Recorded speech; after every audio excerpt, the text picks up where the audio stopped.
ಪೋತಲೂರಿ ವೀರಬ್ರಹ್ಮೇಂದ್ರ ಸ್ವಾಮಿಗಳು ಅಂತ ಇದ್ದರು. 250 ವರ್ಷದ ಹಿಂದೆ ಇದ್ದವರು. ಅವರು ಕಾಲಜ್ಞಾನ ಗ್ರಂಥ ಬರೆದಿದ್ದಾರೆ. ಅವರು ವಿಶ್ವದ ಬಗ್ಗೆ ನನ್ನ ತಪೋಶಕ್ತಿಯಿಂದ ಏನಾದರೂ ಮಾಡೋಕ್ಕಾಗತ್ತಾ ಅಂತ ಅವರು ಕಾಲಯಾನ ಮಾಡಿದವರು. ಅವರು ಮುಂದಕ್ಕೆ ಹೋದವರು. ಬುದ್ಧ ಮುಂದಕ್ಕೆ ಹೋಗಲಿಲ್ಲ ನೋಡಿ, ಬುದ್ಧ ಹಿಂದಕ್ಕೆ ಹೋದ. ಅವನೆಲ್ಲ ಜನ್ಮಗಳನ್ನು ಬರೆದಿಟ್ಟ. ಅಂದರೆ ನಾನು ಹೇಳೋದು ನೀವು ಮುಂದಿನ ನೋಡಿರೋದ್ರಿಂದ ಮುಂದಿಂದು ಅಂದರೆ ಎಷ್ಟು? ನಾನು ನನ್ನ ಮುಂದಿನ ಜನ್ಮವನ್ನು ನೋಡಿದ್ದೀನಿ. ನನಗೆ ಇನ್ನೊಂದೇ ಇರೋದು. That's my end. ಗೊತ್ತಿಲ್ಲದೆ ಇರೋದೇ ಅಲ್ವಾ ಆ್ಯಕ್ಚುಲಿ ಮಜಾ ಲೈಫಲ್ಲಿ ಅಂತ ನನ್ನ ಒಂದು. ಅದು ಮಜಾನೇ. ಸತ್ತರೆ ಆಯಿತು, ಮೊದಲೇ ಯಾಕೆ ತಿಳ್ಕೊಂಡು ಸಾಯ್ಬೇಕು ಅಂತ. ಕರೆಕ್ಟ್ ಅಲ್ವಾ? ಆದರೆ ಇಲ್ಲಿ ಒಂದು ಪ್ಲಸ್ ಪಾಯಿಂಟ್ ಇದೆ. ಓಕೆ, ನಮ್ಗೆ ಏನೇ ಬರಬೇಕಾದ್ರೆ ಹೊಸ ಹೊಸ ಐಡಿಯಾಸು ಆವಿಷ್ಕಾರಗಳು ಅಲ್ಲಿಂದನೇ ಬರಬೇಕು. ಎಲ್ಲಿಂದ? ಹೆಂಗೆ ಸರ್ ಅದು? ಅಂದರೆ ಈಗ ನೋಡೋದು ನನಗೊಂದು ಹಂತಕ್ಕೆ ಅರ್ಥ ಆಯಿತು. Don't accept unless you see, unless you verify, unless you experience.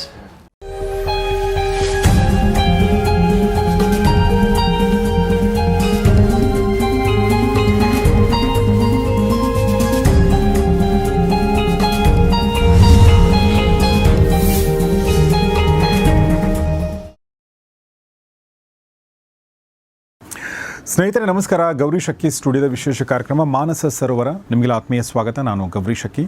ನಮ್ಮ ಕಾರ್ಯಕ್ರಮದಲ್ಲಿ ಇವತ್ತು ಆಧ್ಯಾತ್ಮಿಕ ಚಿಂತಕರು, ಸಂಮೋಹಿನಿ ತಜ್ಞರು, ಪುನರ್ಜನ್ಮ ತಜ್ಞರು ಆಗಿರುವಂಥ ಡಾಕ್ಟರ್ ರಾಮಚಂದ್ರ ಗುರೂಜಿ ಅವರಿದ್ದಾರೆ. ಬನ್ನಿ ಅವ್ರನ್ನ ಸ್ವಾಗತಿಸೋಣ. ಗುರುಗಳೇ ನಮಸ್ಕಾರ.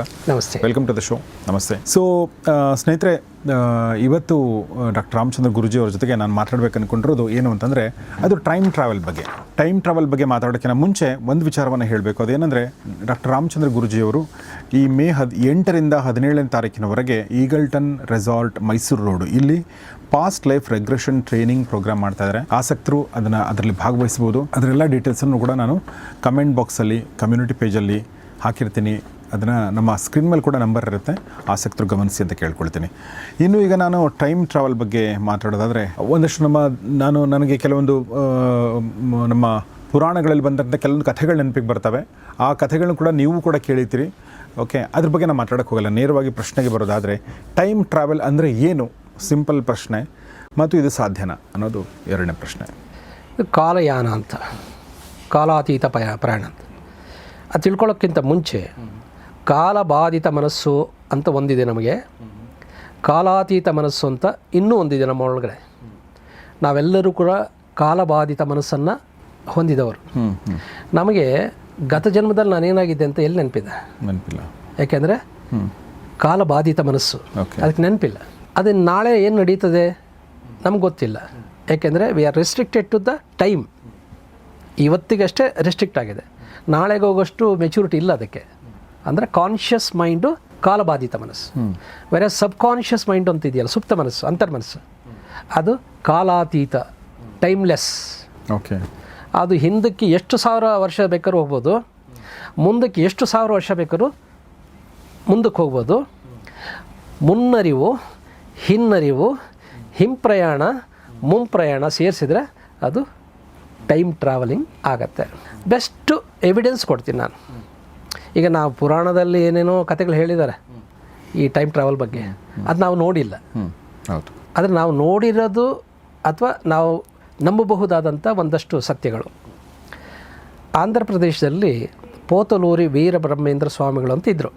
250 ವರ್ಷದ ಹಿಂದೆ ಇದ್ದವರು. ಓಕೆ, ಅವರು ಕಾಲಜ್ಞಾನ ಗ್ರಂಥ ಬರೆದಿದ್ದಾರೆ. ಅವರು 500 ವರ್ಷದ ನಂತರ, ಅವರ ಕಾಲದಿಂದ 500 ವರ್ಷದ ಮುಂದೆ ಏನೇನು ಆಗ್ತದೆ ಘಟನೆಗಳು ವರ್ಲ್ಡಲ್ಲಿ, ಏನೇನು ಚೇಂಜಸ್ ಆಗುತ್ತೆ, ಮೇಜರ್ ಚೇಂಜಸ್ ಎಲ್ಲ ಆ ಗ್ರಂಥದಲ್ಲಿ ಇದೆ. ಆ ಗ್ರಂಥದಲ್ಲಿ ಕೊರೋನಾನೋ ಶಬ್ದ ಸಹಿತ ಬರೆದಿದ್ದಾರೆ.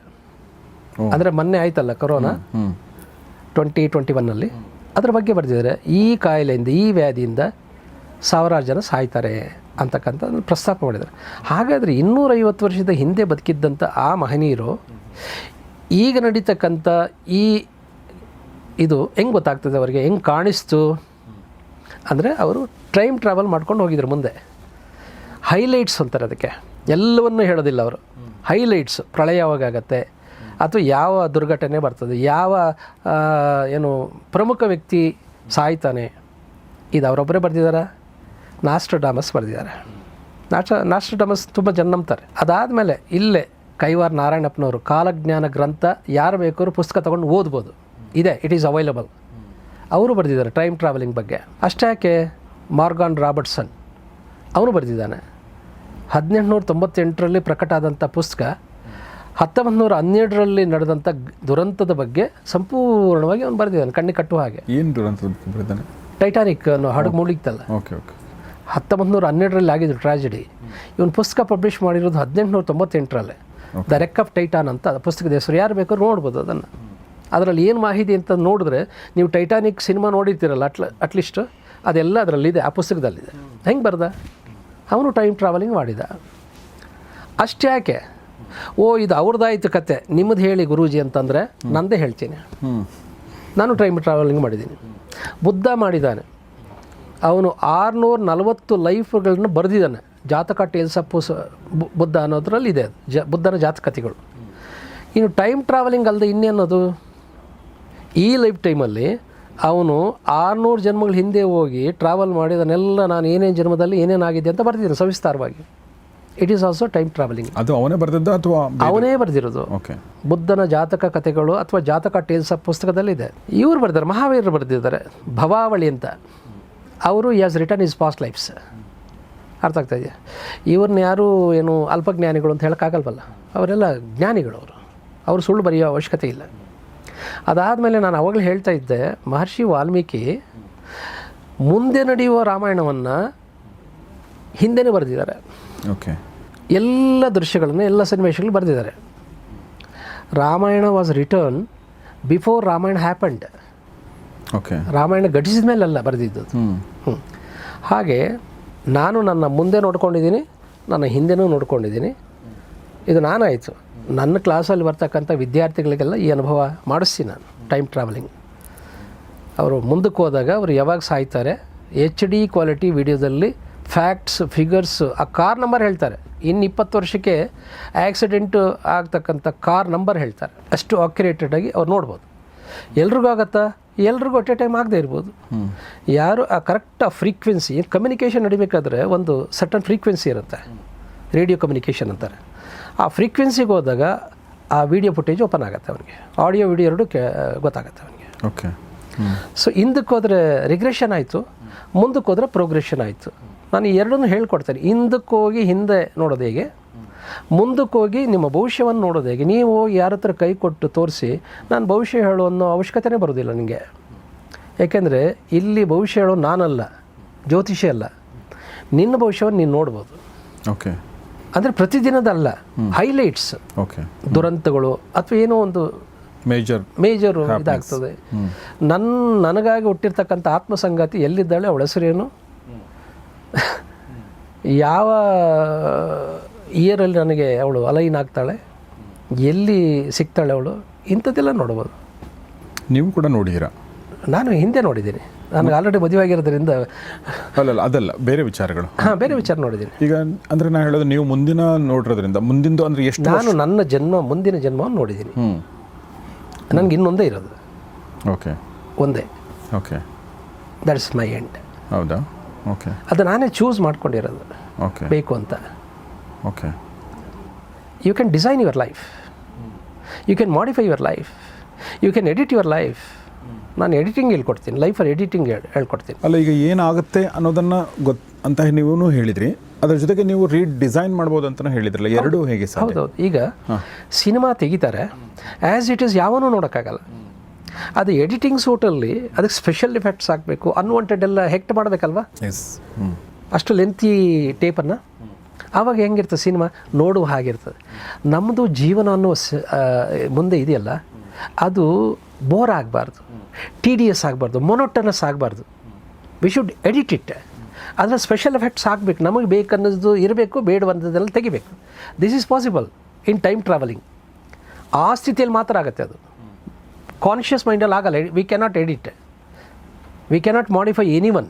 ಹೆಂಗೆ ಸರ್ ಅದು? ಅಂದರೆ ಈಗ ನೋಡೋದು ನನಗೊಂದು ಹಂತಕ್ಕೆ ಅರ್ಥ ಆಯಿತು, ಬಟ್ ಎಡಿಟ್ ಹೆಂಗೆ ಮಾಡೋಕ್ಕೆ ಸಾಧ್ಯ? ನೋಡಿ, ಯಾವುದೇ ಕಬ್ಬಿಣಕ್ಕೆ ಆಕಾರ ಕೊಡಬೇಕಾದ್ರೆ ಕಾಯಿಸಲೇಬೇಕು. ಅದು ಕಾಯಿಸದೇ ಇದ್ದ ಸಮಯದಲ್ಲಿ ಅದಕ್ಕೆ ಏನಾದರೂ ಶೇಪ್ ಕೊಡೋಕ್ಕಾಗತ್ತಾ? ಇಲ್ಲ, ಬಗ್ಗತ್ತದು. ಹಾಗೆ ಈ ಕಾನ್ಷಿಯಸ್ ಮೈಂಡ್ ಇದೆಯಲ್ಲ, it cannot be shaped by education. ಪ್ರಪಂಚದಾದ್ಯಂತ ಪೇರೆಂಟ್ಸ್ ಒಂದೇ ಕಂಪ್ಲೇಂಟ್ ಏನು ಅಂತಂದರೆ, ನಮ್ಮ ಮಕ್ಕಳು ನಮ್ಮ ಮಾತು ಕೇಳೋದಿಲ್ಲ ಅಂತ. ಯಾಕೆಂದರೆ ನೀವು ಆ ಬದಲಾಗದ ಮನಸ್ಸಿಗೆ ಅಡ್ರೆಸ್ ಮಾಡ್ತಾ ಇದ್ದೀರಿ. You cannot change your children, you cannot modify them. ಆದರೆ ಸುಪ್ತ ಮನಸ್ಸನ್ನು ಎಕ್ಸೆಸ್ ಮಾಡಿದ್ರೆ ಅವನು ಈಸಿಯಾಗಿ ಬದಲಾಯಿಸ್ಬೋದು. ಓಕೆ. ಅಂದರೆ ಟ್ರಾನ್ಸ್ಗೆ ಹೋಗ್ಬೇಕು ಅವನು. ಟ್ರಾನ್ಸ್ಗೆ ಹೋದರೆ ಸರ್ಜರಿ ಕೂಡ ಮಾಡ್ಬೋದು, ಅವನಿಗೆ ನೋವೇ ಗೊತ್ತಾಗೋದಿಲ್ಲ. ಅವನ ಲೈಫನ್ನು ಮಾಡಿಫಿಕೇಷನ್ ಮಾಡ್ಬೋದು, ಅವನಲ್ಲಿರ್ತಕ್ಕಂಥ ಒಂದಷ್ಟು ಭಯಗಳನ್ನು ಎರೇಸ್ ಮಾಡ್ಬೋದು. ಓಕೆ. ಒಂದಷ್ಟು ಸಮಸ್ಯೆಗಳು ಅವನೇ ಹಾಕ್ಕೊಂಡಿರ್ತಾನೆ. ನಾನು ಹುಟ್ಟಿದ್ದೆ ವೇಸ್ಟು, ದರಿದ್ರ, ನಾನು ಸತ್ತೋಗಬೇಕು, ಸೂಸೈಡಲ್ ಟೆಂಡೆನ್ಸಿ, ಇದೆಲ್ಲವನ್ನು ಮಾಡಿಫೈ ಮಾಡ್ಬೋದು. ಒಂದು ಸ್ಪೆಷಲ್ ಎಫೆಕ್ಟ್ ಹಾಕ್ಬೋದು, ಮ್ಯೂಸಿಕ್ ಹಾಕ್ಬೋದು, ಡ್ಯಾನ್ಸ್ ಹಾಕ್ಬೋದು, ಅವನಿಗೇನು ಬೇಕೋ ಅದೆಲ್ಲ ಹಾಕ್ಬೋದು. Editing is possible. ನಾನು ಮಾಡಿದ್ದೀನಿ. ಓಕೆ.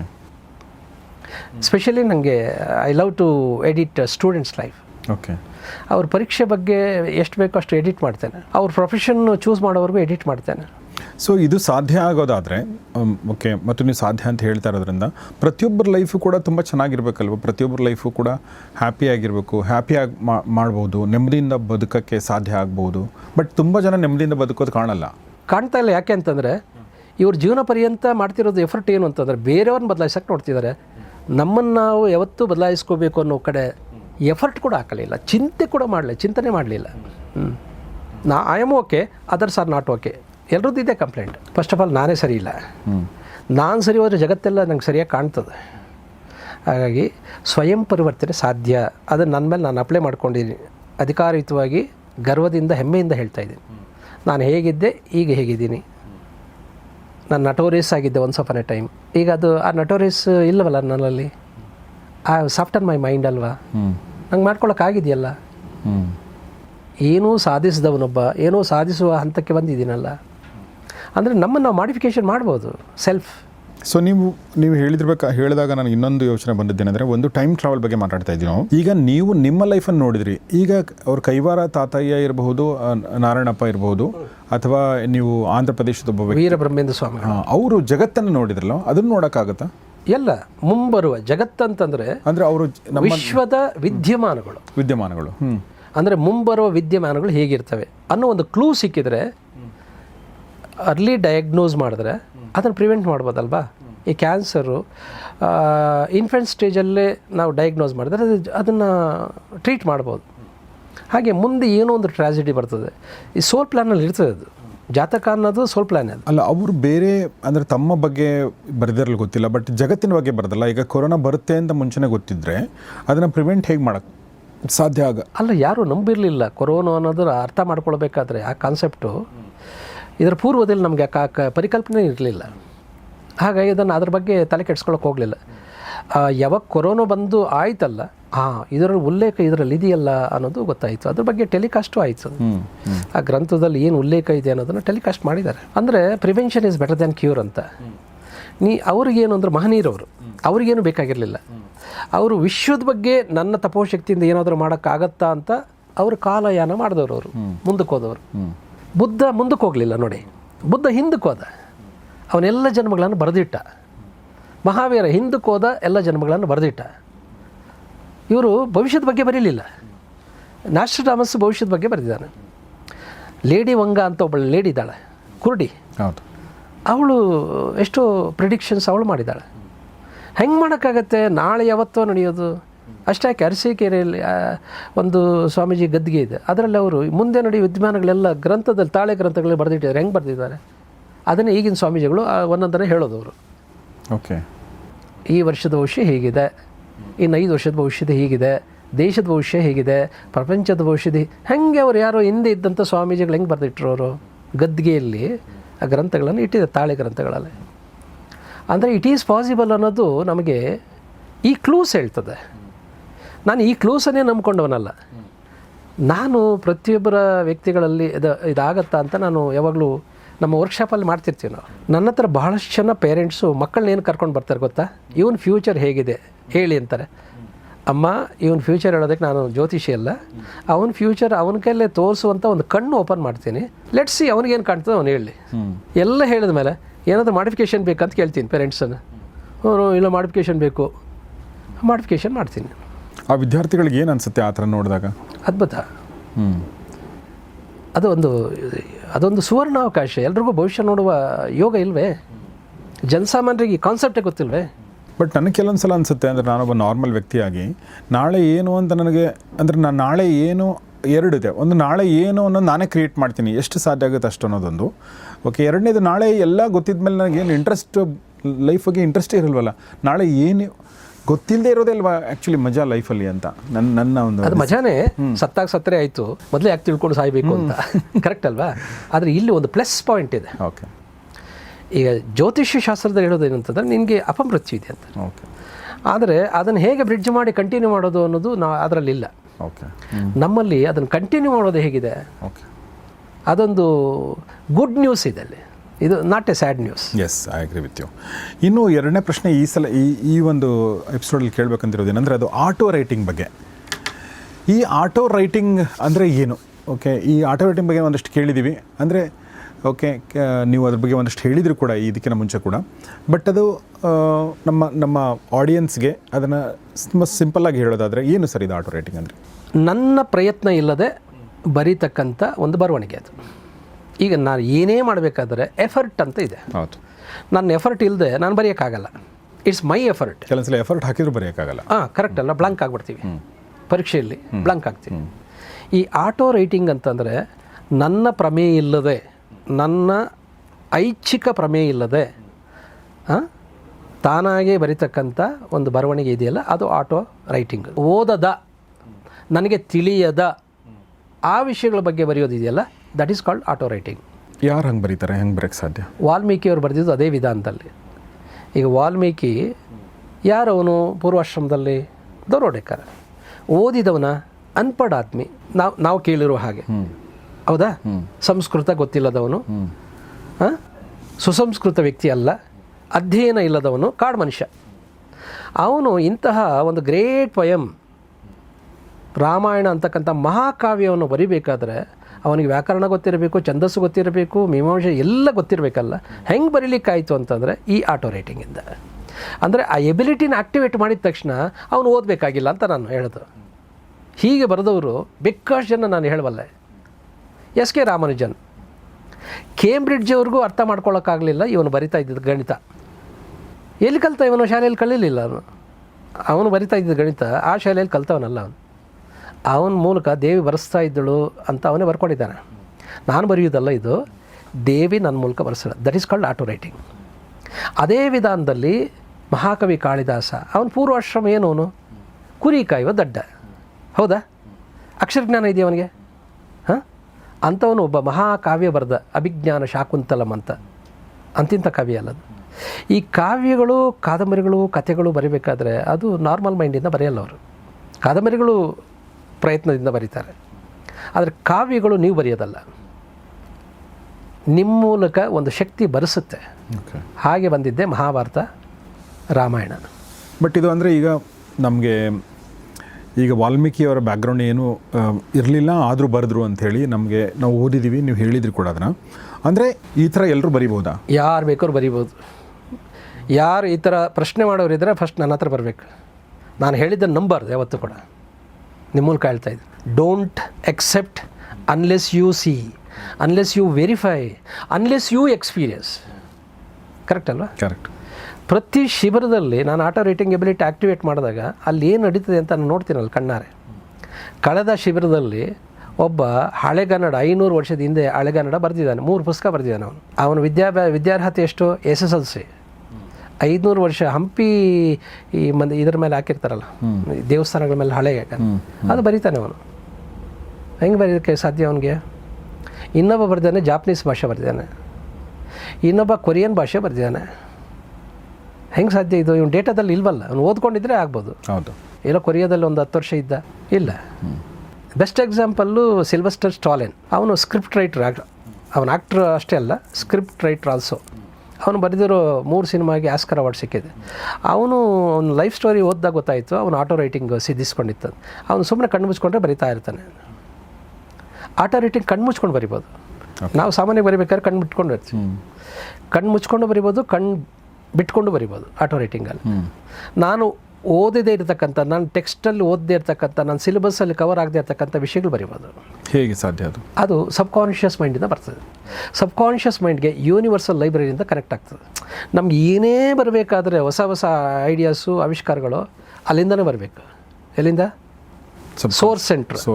ಯಾವ ಸೋರ್ಸು? ಯೂನಿವರ್ಸ್. ಅಲ್ಲಿ ಎಲ್ಲವೂ ಇದೆ. ಬ್ರಹ್ಮಾಂಡ ಜ್ಞಾನ ಅಂತ ಹೇಳ್ತೀವಿ ನಾವು. ಎ ಗ್ರೇಟ್ ಇದು ಲೈಬ್ರರಿ ಅದು. ಅಲ್ಲಿಂದ ಸಬ್ಕಾನ್ಷಿಯಸ್ ಮೈಂಡ್ಗೆ ವೈಫೈ ಆಗುತ್ತೆ. ಸಬ್ಕಾನ್ಷಿಯಸ್ ಮೈಂಡ್ ಕನೆಕ್ಟ್ ಆಗಿರೋದ್ರಿಂದ ಪ್ಯಾರಾಸಿಂಪಥೆಟಿಕ್ ನರ್ವ್ಸಿಂದ ಬರೆಯೋದು. ನಮ್ಮ ನರ್ವ್ಸನ್ನು ಸ್ಕ್ಯಾನ್ ಮಾಡಿದ್ರೆ ಸಿಕ್ಕುತ್ತೆ.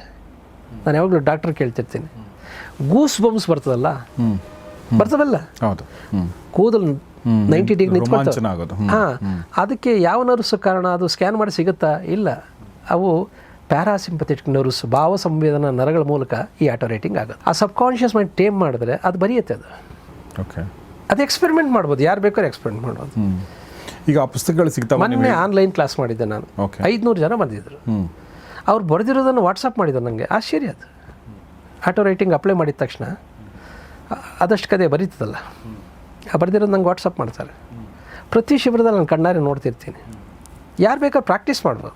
ಅಂದರೆ ಆ ಒಂದು ಟೈಮ್ ಆ ಟೈಮ್ ಝೋನಲ್ಲಿ ಇದ್ದಾಗ ಆ ಒಂದು ಆಕ್ಟಿವೇಶನ್ ಆದಾಗ ಮಾತ್ರ ಬರೆಯೋಕ್ಕೆ ಸಾಧ್ಯನಾ, ಅಥವಾ ಪರ್ಮನೆಂಟ್ ಇರ್ತದೆ? ಲೈಫ್ ಲಾಂಗ್ ಇರ್ತದೆ. ಓಕೆ. ಒಂದು 3 ಮಂತ್ಸ್ ಪ್ರಾಕ್ಟೀಸ್ ಬೇಕು. ಫಸ್ಟ್ ಅಸ್ಪಷ್ಟವಾಗಿ ಬರುತ್ತೆ. ಒಂದು 3 ಮಂತ್ಸಲ್ಲಿ ಕರೆಕ್ಟ್ ಶೇಪ್ ತೊಗೊಳುತ್ತೆ ವರ್ಡ್ಸ್.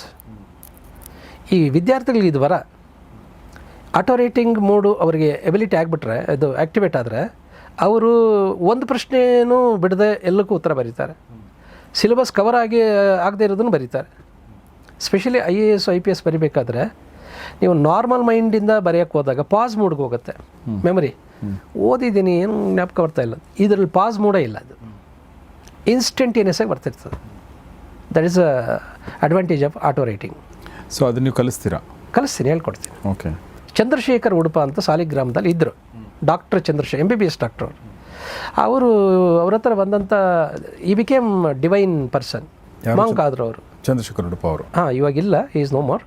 ಅವರು ಪ್ರಶ್ನೆಗಳು ಆಟೋ ರೈಟಿಂಗಲ್ಲಿ ಉತ್ತರ ಕೊಡ್ತಿದ್ರು ಅವರು. ಈಗ ನೀವೇನೋ ಒಂದು ಪ್ರಶ್ನೆ ಕೇಳ್ತೀನಿ, ಅದು ಸುಮ್ಮನೆ ಅವರು ಪ್ಲಾಂಚೆಟ್ ಅಂತ ಅದು ಒಂದು ಹಿಂಗೆ ಕೈ ಇಡುವಂಥದ್ದು ಒಂದು ಇನ್ಸ್ಟ್ರೂಮೆಂಟ್. ಅದಕ್ಕೊಂದು ಪೆನ್ ಸಿಕ್ಸಿರ್ತಾರೆ. ಹೀಗೆ ಮೂವ್ ಆಗ್ತಿರ್ತದೆ. ಫೈನಲಿ ಅದು ಸಂದೇಶ ಬಂದಿರ್ತದೆ. ಇದನ್ನು ಸ್ವಾಮಿ ವಿವೇಕಾನಂದ ನನ್ನ ಮೂಲಕ ಬರೆಸ್ತಾರೆ ಅಂತ ಅವರೇ ಹೇಳ್ಕೊಂಡಿದ್ದಾರೆ ಆತ್ಮಚರಿತ್ರೆಯಲ್ಲಿ. MBBS ಡಾಕ್ಟರ್ ಅವರು, ನಾಟ್ ಅನ್ಪಡ್ ಆದ್ಮಿ. ಅಂದರೆ that is called auto writing ಅಂತ ಹೇಳ್ತಾರೆ. ಆ ಪುಸ್ತಕ ಸಿಗುತ್ತೆ ನಮಗೆ ಓದೋಕ್ಕೆ? ಯಾರು ಬೇಕಾದ್ರೂ ಓದ್ಬೋದು. ಅಷ್ಟಾಗಿ ನಾನು ಬರೆದಿದ್ದೀನಿ. ನೀವು ಏನು ಬರ್ತಿದ್ದೀರಿ? ಆತ್ಮಾರತಿ ಅಂತ. ಏನದು? ಅದು ನಾನು ಬರ್ದಿದ್ದಲ್ಲ. ಅದು ಆಟೋ ರೈಟಿಂಗಲ್ಲಿ ಏನು ಬಂತು ಅದನ್ನೆಲ್ಲ 1 ವರ್ಷ ಕೊರೋನಾ ಟೈಮಲ್ಲಿ ಅದು ನಾ ಮಾಡಿದ್ದು. ಅದನ್ನೆಲ್ಲ ಒಂದು ಕಡೆ ಇಟ್ಕೊಂಡಿದ್ದು 100 ಪ್ಲಸ್ ಏನು ಸ್ಪಿರಿಚುವಲ್ ಪಝಲ್ಸ್ ಅಂತಾರೆ. ಓಕೆ. ಪಝಲ್ ಫಾರ್ಮೆಟಲ್ಲಿ ಬರ್ತಿದ್ದೀನಿ. ಅದು ನಿಮ್ಗೆ ಅರ್ಥ ಆಗಲ್ಲ, ಡಿಕೋಡ್ ಮಾಡಬೇಕಾ ನಾನೇ ಹೇಳ್ಬೇಕು ಅದನ್ನು. ಅದು ನಾನು ಬರ್ದಿದ್ದಲ್ಲ ಅದು. ಯಾಕೆಂದರೆ ನನಗೆ ಅಷ್ಟು ಜ್ಞಾನ ಇಲ್ಲ. I have limited. But subconscious ಮೈಂಡ್ಗೆ ಅದಿದೆ. ಆ ಎಬಿಲಿಟಿನ ಆಕ್ಟಿವೇಟ್ ಮಾಡಿದ್ರೆ ನಿಮ್ಮ ಮೂಲಕ ಇನ್ನೆಷ್ಟೆಷ್ಟೋ ಬರ್ಬೋದು ಕಾಂಟ್ರಿಬ್ಯೂಷನ್ಸ್. ಓಕೆ. ಬಟ್ ಇದು ಸೈನ್ಸ್ ಅಂದರೆ ನಮ್ಮ ಏನು ರೆಗ್ಯುಲರ್ ಸ್ಕೂಲಿಂಗು ಎಲ್ಲ ಇದೆಯಲ್ಲ, ಇದಕ್ಕೆ ಪೂರಕವಾಗಿ ಮಾಡ್ಬೋದು ನಾವು ಇದನ್ನು? ಖಂಡಿತ ಮಾಡ್ಬೋದು. ನೋಡಿ, ಈ ಥರ ನಾನು ಹೇಳ್ತಿರ್ತಕ್ಕಂಥ ಇಷ್ಟು ಸೈನ್ಸನ್ನು ಟೆಕ್ಸ್ಟಲ್ಲಿ ಯಾಕೆ ಇಡಲ್ಲ ಅಂತಂದರೆ, our country secular country. Okay. ಇದು ಧಾರ್ಮಿಕ ನಂಬಿಕೆ, ನಮ್ಮ ಧರ್ಮದಲ್ಲಿ ಇದನ್ನು ಒಪ್ಪೋದಿಲ್ಲ ಅಂತ ಕೆಲವರು ವಿರೋಧಿಸೋದ್ರಿಂದ ಅದನ್ನು ಸಿಲೆಬಸ್ಸಲ್ಲಿ ಹಾಕೋಕ್ಕಾಗಲ್ಲ. ಓಕೆ. ನೋಡಿ, ಈಗ ನಾನು ಸಪ್ತ ಶರೀರಗಳು, ದಶ ಪ್ರಾಣಗಳು, ಸಪ್ತ ನೇತ್ರಗಳು, ಇವೆಲ್ಲ ಸೈಂಟಿಫಿಕ್ಕಾಗಿ ಇದೆ ಅಂತ ನಾನು ಸಾಬೀತು ಮಾಡಬಲ್ಲೆ ಇನ್ ಲ್ಯಾಬ್ ಲೆವೆಲಲ್ಲಿ. ಆದರೆ ಸಿಲೆಬಸ್ಗೆ ಹಾಕೋಕ್ಕಾಗಲ್ವೇ? Every student must know this science. ಯಾಕಂದರೆ ಇದು ಅವನ ಬಗ್ಗೆ ತಿಳ್ಕೊಳ್ಬೇಕು. ಅವನೊಳಗಡೆ ಏನೇನು ಸಿಸ್ಟಮ್ ಇದೆ, ಅದು ಹೆಂಗಿದೆ, ಯಾವ ಕಣ್ಣು ಇಂಪಾರ್ಟೆಂಟು, ನಾನು ಬಳಸ್ತಿರ್ತಕ್ಕಂಥ ಕಣ್ಣ, ಇದರಿಂದ ಯಾಕೆ ನಾನು ಅಚೀವ್ ಮಾಡೋಕ್ಕಾಗ್ತಾಯಿಲ್ಲ, ಇನ್ನೇನಾದರೂ ನನಗೆ ಹೆಲ್ಪ್ ಆಗ್ತಕ್ಕಂಥ ಕಣ್ಣಿದೆ ಅಂತ ಪ್ರತಿಯೊಬ್ಬರು ತಿಳ್ಕೊಳ್ಳೋ ಹಕ್ಕಿದೆಯಲ್ಲ. ಅದು ಯಾಕೆ ನಾವು ಟೆಕ್ಸ್ಟಲ್ಲಿ ಸಿಲೆಬಸ್ಸಲ್ಲಿ ಇಡಬಾರ್ದು? Since it is a science. Of course. ನೀವು ಟ್ರೈ ಮಾಡಿದ್ರಾ ಈ ಥರದ್ದು ಏನಾದರೂ? ಏನು ಸಿಲೆಬಸ್ಸಲ್ಲಿ ಅದನ್ನು ಸೇರ್ಸೋಕ್ಕೆ ಅಥವಾ ಎಜುಕೇಷನಲ್ಲಿ ಸೇರ್ಸೋಕ್ಕೆ? ಫಸ್ಟ್ ಆಫ್ ಆಲ್ ನಮ್ಮ ದೇಶದಲ್ಲಿ ಈ ಒಂದು ಇಚ್ಛಾಶಕ್ತಿ ಇಲ್ಲ. ಇಚ್ಛಾಶಕ್ತಿ ಇದ್ದರೆ ಸೇರಿಸ್ಬೋದು. ಈ ಒಂದು ಎಪಿಸೋಡ್ ಮುಗಿಸೋಕ್ಕಿಂತ ಮುಂಚೆ ನಾನು ಮತ್ತೊಂದು ಸಲ ನಿಮಗೆ ಹೇಳೋದಾದರೆ, past life regression training program ಅಂತ ಒಂದು ಪ್ರೋಗ್ರಾಮನ್ನು ಡಾಕ್ಟರ್ ರಾಮಚಂದ್ರ ಗುರೂಜಿಯವರು ಇದೇ ಮುಂಬರುವ 8ನೇ ತಾರೀಕು, ಅಂದರೆ ಮೇ 8ರಿಂದ ಮೇ 17 ತನಕ ನಡೆಸ್ತಾ ಇದ್ದಾರೆ. ಮೈಸೂರು ರೋಡ್, ಅಂದರೆ ಬೆಂಗಳೂರಿನ ಈಗಲ್ಟನ್ ರೆಸಾರ್ಟಲ್ಲಿ. ಆಸಕ್ತರು ದಯವಿಟ್ಟು ಅದರಲ್ಲಿ ಭಾಗವಹಿಸಿ. ಮತ್ತು ಭಾಗವಹಿಸೋದು ಹೇಗೆ ಅಂದರೆ, ಅದರ ಒಂದು ಗೂಗಲ್ ಫಾರ್ಮ್ ಅಥವಾ ಫೋನ್ ನಂಬರ್ ಇದೆ, ಅದನ್ನು ನೀವು ತೆಗೆದುಕೊಳ್ಳಿ ಅಂತ ಹೇಳ್ತಾ ನಾನು ಇವತ್ತಿನ ಈ ಎಪಿಸೋಡನ್ನ ಮುಗಿಸ್ತಾ ಇದ್ದೀನಿ. ಸೊ ಮುಗಿಸೋಕ್ಕಿಂತ ಮುಂಚೆ ಡಾಕ್ಟರ್ ರಾಮಚಂದ್ರ ಗುರೂಜಿ ಅವರಿಗೆ ನಿಮ್ಮೆಲ್ಲರ ಪರವಾಗಿ ಧನ್ಯವಾದಗಳು ಸರ್. ತುಂಬ ಥ್ಯಾಂಕ್ಸ್ ನಮ್ಮ ಜೊತೆಗೆ ಇಷ್ಟೊತ್ತು ಈ ವಿಚಾರಗಳನ್ನ ಶೇರ್ ಮಾಡಿದ್ರಿ. ಸ್ನೇಹಿತರೆ, ನಿಮ್ಮ ಅನಿಸಿಕೆಗಳನ್ನ ದಯವಿಟ್ಟು ಕಮೆಂಟ್ ಬಾಕ್ಸಲ್ಲಿ ತಿಳಿಸಿ. ನನಗೆ ಕುತೂಹಲ, ನೀವು ಈ ಬಗ್ಗೆ ಏನು ಯೋಚನೆ ಮಾಡ್ತೀರಿ ಅಂಥೇಳಿ. ನಾನು ನಿರ್ಮಲ ಮನಸ್ಸಿನಿಂದ, ಮುಕ್ತ ಮನಸ್ಸಿನಿಂದ ಈ ಮಾತುಗಳನ್ನ ಕೇಳುವಂಥ ಪ್ರಯತ್ನ ಮಾಡ್ತೀನಿ, ಅರ್ಥ ಮಾಡಿಕೊಳ್ಳೋ ಪ್ರಯತ್ನ ಮಾಡ್ತೀನಿ. ಎಲ್ಲವೂ ನಂಗೆ ಅರ್ಥ ಆಗುತ್ತೆ ಅಂತಲ್ಲ, ನನಗಿಂತ ಜಾಸ್ತಿ ನಿಮ್ಗೆ ಕೆಲವೊಂದು ಸಲ ಅರ್ಥ ಆಗ್ಬೋದು, ಅಥವಾ ಇದರಲ್ಲಿ ಅನುಭವ ಹೊಂದಿದವರು ಕೂಡ ನೀವು ಆಡಿಯನ್ಸಲ್ಲಿ ಇರ್ಬೋದು. ನಿಮ್ಮ ಅನುಭವಗಳನ್ನ, ಅನಿಸಿಕೆಗಳನ್ನ ದಯವಿಟ್ಟು ಕಮೆಂಟ್ ಬಾಕ್ಸಲ್ಲಿ ತಿಳಿಸಿ. ಮತ್ತು ಕೆಲವೊಬ್ಬರಿಗೆ ಸಹಜವಾಗಿ ಬರುವಂಥ ಅನುಮಾನಗಳು ಕೂಡ ಬರ್ಬೋದು. ಅಂಥದ್ದು ಅನುಮಾನಗಳಿದ್ದರೆ ಅದನ್ನು ಕೂಡ ತಿಳಿಸಿ. ನೋಡ್ತಾರೆ ಗೌರಿಶಕ್ತಿ ಸ್ಟುಡಿಯೋ, ನೋಡ್ತಾರೆ ಮಾನಸ ಸರೋವರ ಕಾರ್ಯಕ್ರಮ. ನಮಸ್ಕಾರ.